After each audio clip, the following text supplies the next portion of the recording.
the franchise, or if you're new to the franchise, it's a perfect compliment to find out, why those moments, like why the bathtub moment needed to make it into the remake. It's not just because it's cool, it's because it was important in the movie, and it was probably one of the most iconic, scary moments. Yeah, I was going to ask you, first of all, have you two seen the new movie yet, or are you planning to this weekend? Oh, yeah, we're definitely planning to, but I have not seen it yet. Correct, okay. We haven't seen it.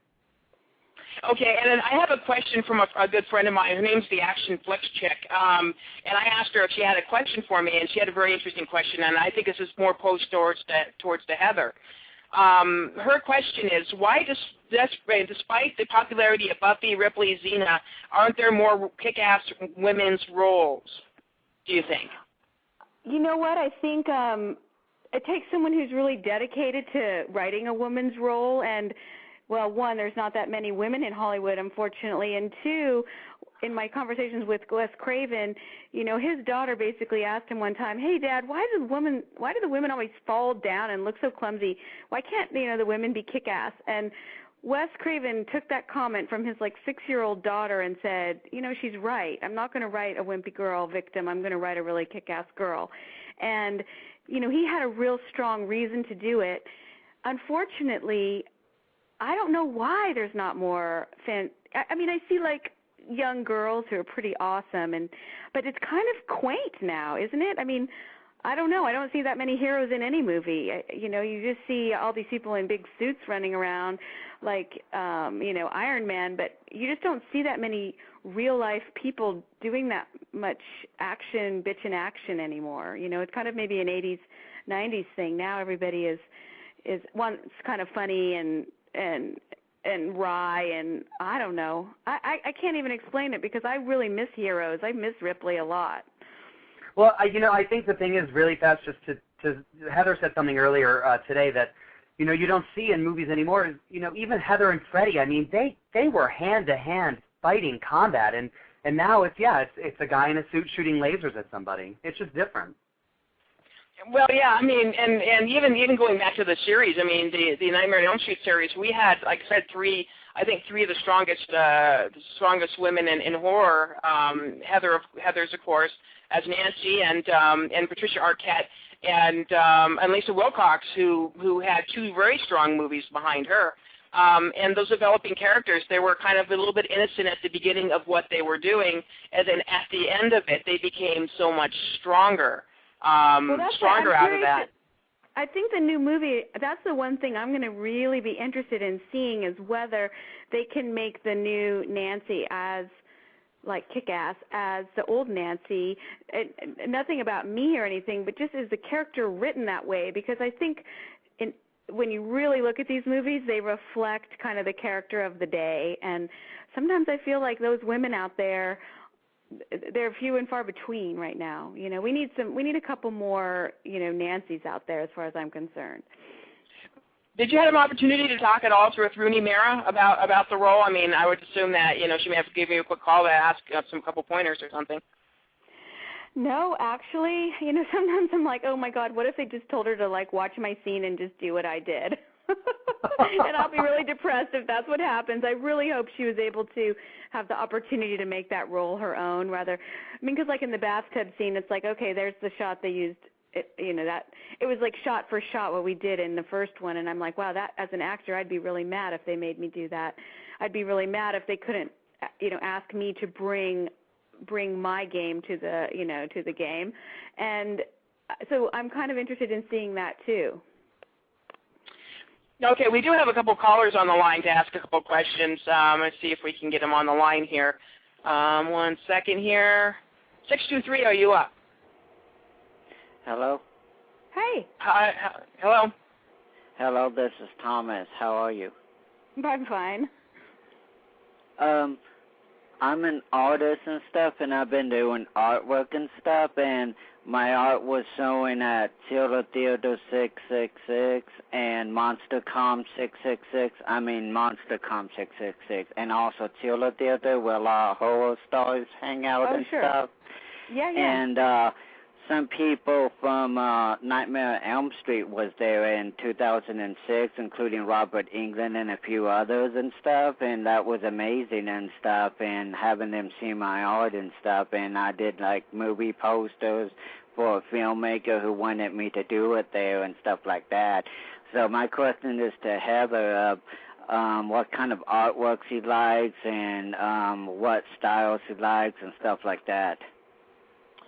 Wow. I mean, like in the whole world of art, I think my favorite art might be, well, I love like abstract expressionism art, like really wild, just, new art from the 50s and 60s that wasn't necessarily realistic. That's one of my favorite because my mom's an artist too, and that's what she makes. But I also love the French Impressionists, and then, I see modern art that is very interesting to me, modern sculpture, and I pretty much like all art. Who doesn't love classical art too? But when you're in Hollywood, and since I am involved behind the scenes making special effects now with my husband, that's what we do. We work with a lot of sculptors and painters, and so everybody has their own style, and I really appreciate all those artists that bring that to the movie industry. No, thanks for the question, Thomas. Okay. Yeah, thank you very much. Good luck. Bye. Thank you. Thanks, Thomas. Yeah, let's get on to a little bit about the documentary. Kind of, how did the documentary come about? Was that something that you guys decided to do right around the? Well, let me ask you how long it took to this documentary filmed and shot and everything. Tommy, why don't you take that? Forever. Forever. The entire thing, it's been about 8 or 9 months, and Heather and I had talked about doing something like this just because obviously of her, connection to the films and the fact that really nothing this definitive had ever been done. And so we thought with the 25th anniversary coming up, it might be really great to look back. So we started to pool our resources and make some calls and things like that. And at the same time, Daniel Ferens, who is one of our co-directors, and I had worked with him on His Name Was Jason, 30 Years of Friday the 13th, for that documentary. He had also been trying to put together something on the Nightmare franchise, so he gave me a call, and he found out what I was up to and wanted to see if we would join forces, so we did, and it really just kind of snowballed from there, and Heather was just fantastic and opened up so many doors, and we just, we interviewed over 100 people, and that started last August. Yeah, we have Alice Cooper. Yeah, we have everybody. We really do. We have over 100 people. Alice Cooper, Heather, Bob Shea, Robert Englund. Sarah Risher, who ran New Line Cinema with Bob Shea. Lisa Wilcox. Of course, the only person we don't have is Johnny Depp, and we're really upset about that. And Patricia Arquette. Yeah, it's too bad. Yeah, but the thing is, their people were super gracious and super friendly about it. It's just, schedules. And the thing about a show like this is you only have so much time that you can get all these interviews. And when we had 100 interviews, we were literally, it was a revolving door every day. 8 to 10 people from the franchise coming in and just sitting in the chair and getting them interviewed. So at the end of the day, we really had to just keep on moving. And if someone wasn't available, there was nothing we could really do. Yeah, I saw I saw the documentary they did. I don't know if it was right before 5 or I think it was right before 6, if I remember correctly. I know MTV aired a really great documentary with a lot of producers. They didn't really go into a lot of the actors and what they were talking about, what they were thinking, and what they think of the franchise. So I think that's going to be very interesting to hear it from their side of things. Well, and also we have to mention that we have 4 hours of these bonus features that are hilarious and fun, and there's, we really wanted to make it fun for people to watch and not just, this boring, dry lineup of, people talking, about what, boring people. We only got exciting people, and we only got people who had fun stories to tell. Yeah, and it's definitely not talking heads. People are telling their stories, and we have, never before seen photos, behind the scenes footage, deleted scenes. We just have so much stuff to cover what the people are talking about. And, it's great. We have pretty much the leads from almost every single movie sharing their experiences. There are definitely stories that people have never heard, and it's pretty definitive. Okay, we do have a question from the chat room. The chat room is the Light Spirit is asking. Do you think that the Nightmare fans will be swayed because it's not the great Robert Englund as Freddy? Heather? I just care so much about the old Freddy. They're going to have to do such a fantastic job to sway me, and maybe a lot of fans feel the same way. But I think it can still be scary, and I think it can still be really good. But I just think people might miss Robert. I think they might miss him. I completely agree. Go ahead, Tom. I was just going to say, the thing is, we grew up watching Robert as Freddy. I mean, he is Freddy. So, that's a lot. Those are big shoes to fill. Not that Jackie Earle Haley doesn't have, the chops to do it. It just won't be Robert. And I think that is, that's going to be a tough act to follow. Yeah, I'll admit, when we first announced it during this movie, I said who could possibly, replace Robert Englund in this role, and Jackie Earle Haley actually did a pretty good job in Watchmen. I loved him in Watchmen, so I'm really interested to see what he does with the performance, and more importantly, what he does with the character, because obviously Robert has one thing in mind, and I'm pretty sure Jackie has another thing in mind as well, and I don't know how the part is written, so I'm very interested in seeing how they go about it. I do have somebody on the line, and I know this is not a prank call because he's in my chat room. He's from the Boom Boom Music Show. Are you there, 770? Yes, how you doing? Good afternoon to you and everybody who's online and listening to this beautiful show. I just want to say hello to the lady who wrote the book. Big up to yourself, Heather. This is Boom Boom. I'm a Latin promoter, and I just wanted to say hello to you, and everything. And big up to yourself, and I'm going to buy your book, and I'm supporting your book. I'm going to be reading your book, and it better my English, Well, it's actually a DVD, so, it's going to help your English a lot more because you can play it along and rewind it very easily and listen to everybody talk. Oh, it's not a book? $22.49? Oh, okay. Well, better off, okay. Then don't worry then. You need to write the book then. And put it next to the DVD. There you go. Well, I know I need to write a book. I've been asked to write one. I don't know. I have to get my memory really, charged up because I need to remember things with more detail before I write a book.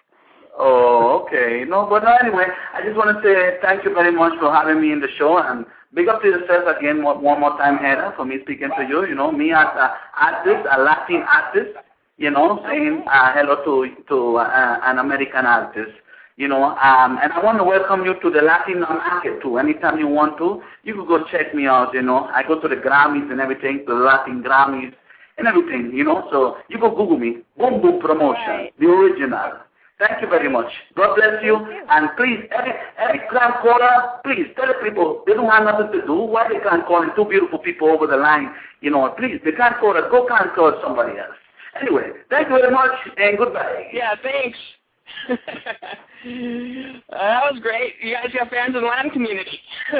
Oh, that's great. Heather, do your kids have aspirations of acting someday, or are they, basically they're doing their own little thing? They do their own thing. My kids are really artistic but I don't think acting appeals to them as much as other forms of art. And, it's hard to be an actor. I don't know if you have to really, really, really love it and want to live that life. And at this point, I think they're too young to kind of, have made that decision yet, but my daughter's an excellent actress, but I just don't know if she's going to go that way.